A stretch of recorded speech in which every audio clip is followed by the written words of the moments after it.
Legenda Garuda Wisnu Kencana. Kisah dari Provinsi Bali. Patung Garuda Wisnu Kencana merupakan salah satu tujuan wisata yang sangat populer di Pulau Bali. Tempat wisata ini memiliki nama lengkap Taman Budaya Garuda Wisnu Kencana. Taman Budaya Garuda Wisnu Kencana ini mulai dibangun pada tahun 1992 dan diresmikan pada tahun 2018.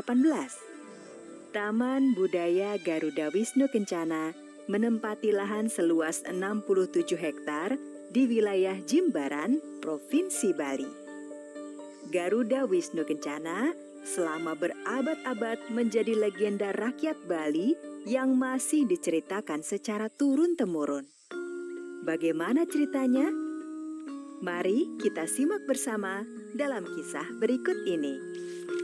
Pada zaman dahulu, di Pulau Bali, hiduplah seorang resi sakti bernama Resi Kasyapa.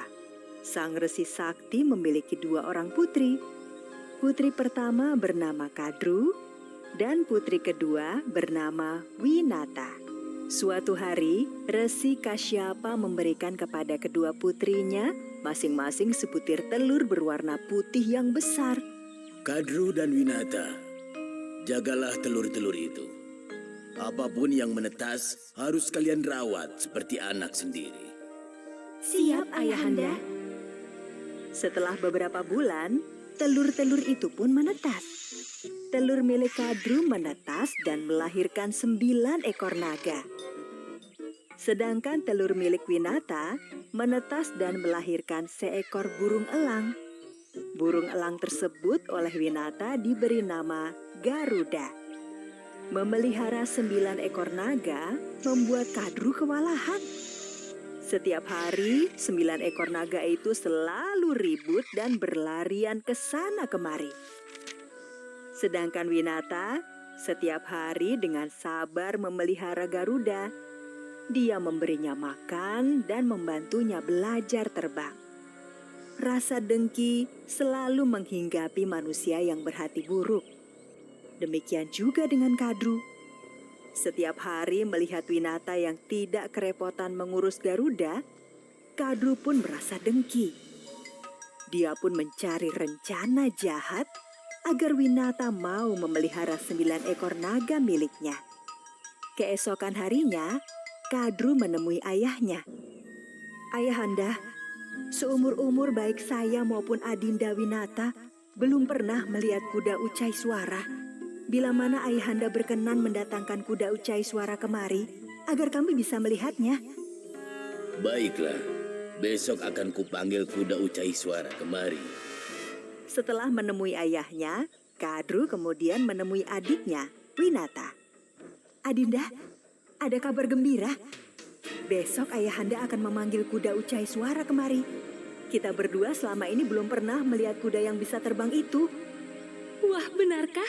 Selama ini kita hanya pernah mendengar namanya, tapi belum pernah melihat wujudnya seperti apa. Nah, bagaimana kalau kita main tebak-tebakan? Apa warna kuda terbang itu? Tapi yang kalah harus mematuhi perintah yang menang. Bagaimana? Baiklah, aku setuju. Aku menebak kuda tersebut berwarna hitam. Aku menebak kuda itu berwarna putih. Kadru kemudian menemui anak-anaknya. Dengar ya, aku baru saja bertaruh dengan Winata apa warna kuda ucai suara. Aku menebak warna kuda itu hitam, sedang Winata menebak warna kuda itu putih. Aduh, Ibu, warna kuda itu putih. Tahu dari mana kamu? Aku tadi bertanya kepada kakek Resi.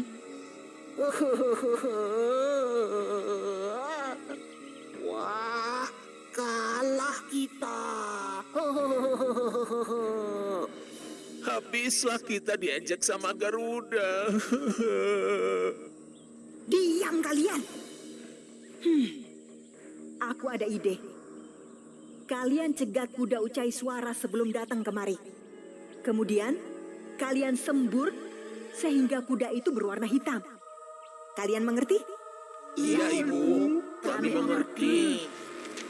Keesokan harinya, kuda Ucai Suara dalam perjalanan menuju ke rumah Resi Kasyapa. Ketika masih dalam perjalanan tersebut, tanpa sempat disadari oleh kuda Ucai Suara, 9 naga menyemburnya. Akibatnya, tubuh kuda Ucai Suara berubah dari putih menjadi hitam legam. Dasar anak-anak nakal. Awas kalian. Lihatlah Adinda, kuda Ucai Suara berwarna hitam. Nah, mulai sekarang kamu harus mematuhi semua perintahku. Setelah itu, sesuai perjanjian, Winata harus mengurus 9 ekor naga. Sedangkan Kadru setiap hari hanya bermalas-malasan. Selama bertahun-tahun, Winata harus memelihara 9 naga tersebut.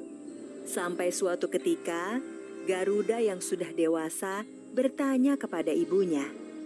Ibu, kenapa harus repot-repot mengurus 9 naga itu? Padahal mereka itu bukan anak-anak ibu. Winata pun menjelaskan asal-usulnya hingga dia terpaksa mengurus 9 ekor naga tersebut. Garuda yang mengetahui hal tersebut menjadi sangat marah. Pasti ini ulah licik 9 ekor naga itu. Aku sudah terbang ke kayangan dan melihat sendiri kalau kuda Ucai Suara itu berwarna putih. Garuda yang sangat marah segera menemui 9 naga. Mereka bertarung dengan sangat dahsyat. Aduh, ampun Garuda. Aku mengaku kalah. Aduh, sisiku terkelupas gara-gara cakarmu.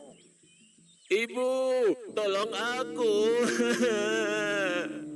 Garuda yang cakarnya sangat kuat dan bisa terbang mampu mengalahkan 9 ekor naga tersebut. Garuda, meskipun kamu bisa mengalahkan anak-anakku, bukan berarti ibumu bisa bebas. Agar ibumu bisa bebas, kamu harus membawa Tirta Amarta dan kau berikan kepada anak-anakku. Tirta Amarta adalah air keabadian. Siapapun yang meminumnya, meskipun hanya setetes, akan hidup abadi. Garuda pun kemudian terbang menjelajahi 7 samudra mencari Tirta Amarta. Selama berhari-hari, air keabadian yang dicarinya tidak kunjung ketemu. Hingga sampai akhirnya Garuda bertemu Dewa Wisnu. Hai burung elang raksasa, sudah berhari-hari kamu menjelajahi 7 samudra. Sebenarnya apa yang kamu cari? Garuda menjelaskan tentang tujuannya mencari Tirta Amarta. Aku bisa memberikan secangkir Tirta Amarta. Dengan syarat engkau mau menjadi tungganganku. Wah, kamu berhasil mendapatkan Tirta Amarta. Dengan ini kubebaskan ibumu. Ketika Kadru hendak memberikan cangkir berisi Tirta Amarta, tiba-tiba datang Dewa Indra dan merebut cangkir tersebut. Sebagian isi Tirta Amarta jatuh ke rumput ilalang yang berdaun tajam. 9 naga berebut menjilati rumput ilalang. Namun sayang, rumput ilalang yang berdaun tajam membuat lidah naga terbelah bagian tengahnya. Itulah hukuman buat kalian yang bertindak serakah dan suka memperbudak orang lain. Mulai dari sekarang, seluruh keturunan kalian akan memiliki lidah bercabang sebagai pelajaran bagi siapa saja yang berani berbuat sewenang-wenang di muka bumi ini. Garuda juga memenuhi janjinya kepada Dewa Wisnu. Garuda mengantarkan Dewa Wisnu ke seluruh penjuru bumi dan langit. Sejak itulah, Sang Garuda kemudian dikenal dengan julukan Garuda Wisnu Kencana. Kegigihan perjuangan Garuda membebaskan ibunya dari perbudakan mengilhami para pendiri bangsa ini. Mereka menggunakan burung Garuda sebagai simbol negara kesatuan Republik Indonesia.